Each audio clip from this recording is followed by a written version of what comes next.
Hello guys, doing a update on the Albino Aneus Corydora.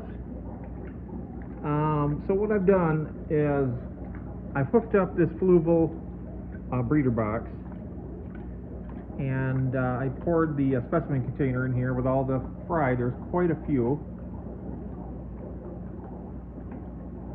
I just gave him a little bite to eat. That over there in the corner, that's a piece of the ammonia absorber.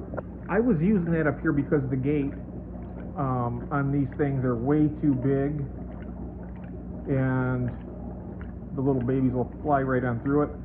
So I had a piece of sponge, and I'll show you that.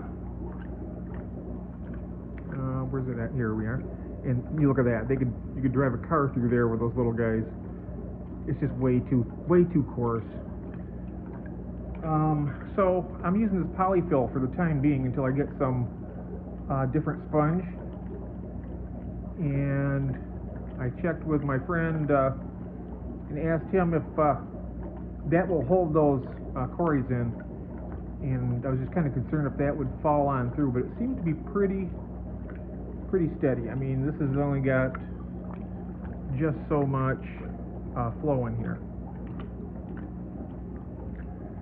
but they seem to be doing pretty good. There was only a couple eggs that were fungused up, and I got those out.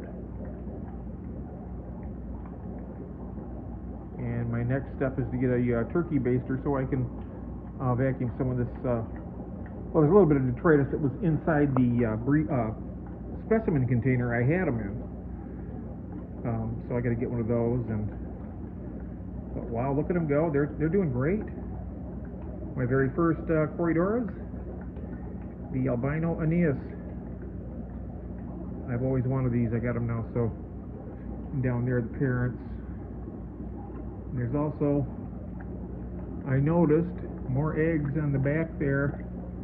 You can't really see them here because of the water rippling, but there's a few eggs on the back wall yet. I think I'm gonna leave them right where they're at for a moment, because I just want to make sure that this thing works for these guys. I'm looking at this, and it is another thing too. This fluval breeder box only came with one of the levelers. It seems to be doing a good enough job, but as you can see here, that's getting really close to the top. So leave in the comment section, guys, what you would do, how to alleviate that. You know, I know I got to get some sponge that it's going to work, but I can also put I can also slow down the current here, because this pump up here has a dial on it. I can dial it back.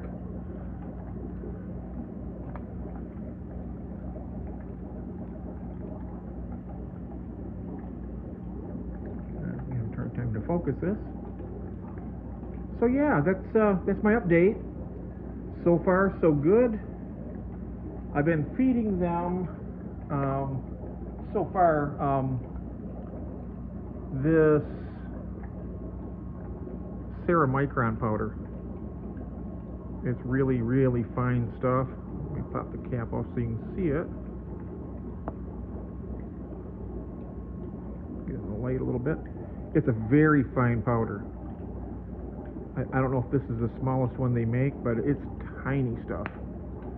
Let's see what it says. And of course, I don't have my magnifying glass with me, but well, anyways, I know they're eating it, because what I do is I dab my fingertip and I'll put it in the water and swirl it, and it'll get all in the water column and land down on the floor of this, and they go pretty crazy for it.